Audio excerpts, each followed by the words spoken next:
Hello student, आज की class में हम बात करेंगे क्लास 12th की केमिस्ट्री का एक बहुत ही इम्पॉर्टेंट चैप्टर है जिसका नाम है रासायनिक बलगतिकी। इस चैप्टर में हम ये देखने की कोशिश करेंगे कि कोई भी अगर आपकी केमिकल रिएक्शन हो रही है तो वह किस दर से हो रही है, उसका वेग क्या है, वह अभिक्रिया किस कोटि की है, उसकी आणविकता क्या है, और अभिक्रिया की दर अगर हमें निकालनी है तो हम अभिक्रिया की दर कैसे निकालेंगे। सबसे पहले इसमें हम बात करेंगे कि इस चैप्टर के इम्पॉर्टेंट टॉपिक क्या है। सबसे पहले हम इसमें बात करेंगे अभिक्रिया की दर की, कि किसी भी अभिक्रिया की दर हमें निकालनी है तो उस अभिक्रिया की दर को हम कैसे कैलकुलेट करेंगे। किसी भी रासायनिक अभिक्रिया की दर को अगर हमें कैलकुलेट करना है तो हमें ये देखना है कि एक पर्टिकुलर टाइम में उस अभिक्रिया की सांद्रता, अभिकारक की सांद्रता और उत्पाद की सांद्रता में कितना परिवर्तन हो रहा है और कैसे परिवर्तन हो रहा है। इस चीज़ को देखने के लिए हम देखेंगे अभिक्रिया की दर। अगर हम अभिक्रिया की दर माने, सपोज करिए कि ये कोई आपकी रासायनिक अभिक्रिया हो रही है और इससे एक आपका उत्पाद बन रहा है, ये आपका अभिकारक हो गया और ये आपका एक उत्पाद बन रहा है। शुरुआत में जब आपकी अभिक्रिया शुरू नहीं हुई है तो इसकी सांद्रता है Ca0, यानी T इक्वल टू T1 पर ये आपकी सांद्रता है Ca0। जैसे ही आपकी अभिक्रिया शुरू हुई और ये समय T1 से T2 हुआ तो यह आपका जो सांद्रता है यह कन्वर्ट हो गया Ca में। तो हम सबसे पहले इसमें यह चीज़ देखने की कोशिश करेंगे कि इसकी सांद्रता में कितना परिवर्तन हुआ। सांद्रता में अगर हमें परिवर्तन मिल जाएगा तो यहाँ हम समय में परिवर्तन आपका देख रहे हैं कि समय T1 से T2 हो जा रहा है। तो यहाँ अभिक्रिया की जो दर होती है इसे हम लिखते हैं माइनस आर ए से। अभी हम आगे डिस्कस करेंगे कि ये माइनस आर ए क्यों लिया जाता है। तो सांद्रता में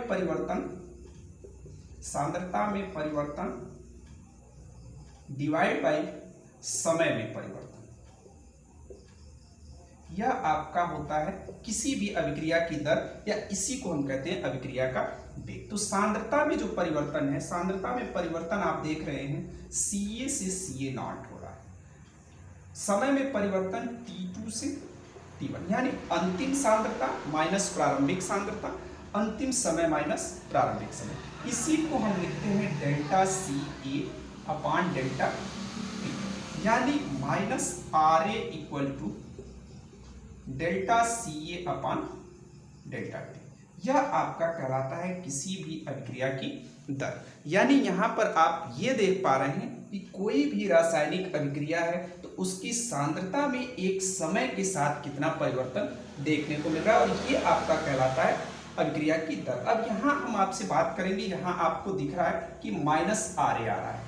अब हम ये जानने की कोशिश करेंगे कि क्यों इसको हम माइनस आर ए ले रहे हैं। अगर हम यहाँ पे प्लस आर ए लेते तो क्या दिक्कत आती, या अगर हम माइनस आर ए लिए हैं तो इसके रेफरेंस में हमारे पास क्या पॉइंट है कि हम इसको वैलिडेट करें कि ये माइनस आर ए ही होगा। आपको यहाँ ध्यान होगा, हमने कहा था कि ये आपका क्या है, अभिकारक है, और यह आपका अभिकारक है। तो जब आपकी अभिक्रिया शुरू होगी तो इसकी सांद्रता में लगातार परिवर्तन होगा और इसकी जो मात्रा है वह लगातार मात्रा इसकी क्या होती चली जाएगी, मात्रा कम होती चली जाएगी। तो जब मात्रा इसकी कम होगी तो ये आपका निगेटिव साइन आएगा।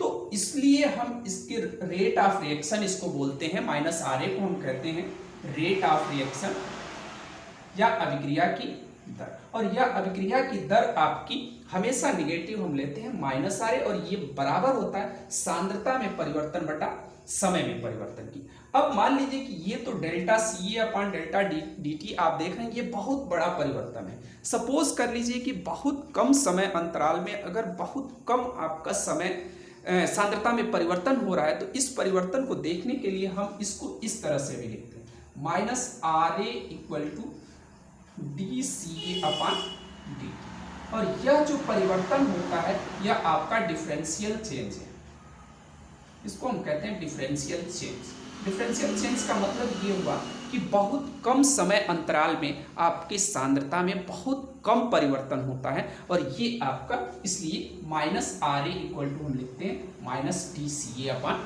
dt। अब अगर हम यहाँ पे आपसे बात करने की कोशिश करें इसके मात्रक की, कि आपका रेट ऑफ रिएक्शन जो है इसका मात्रक कैसे हम निकालेंगे। तो इसके मात्रक को कैलकुलेट करने के लिए अगर हम बात करें कि अभिक्रिया की दर का मात्रक हमें निकालना है, इसके मात्रक के लिए आप देखिए क्या करेंगे।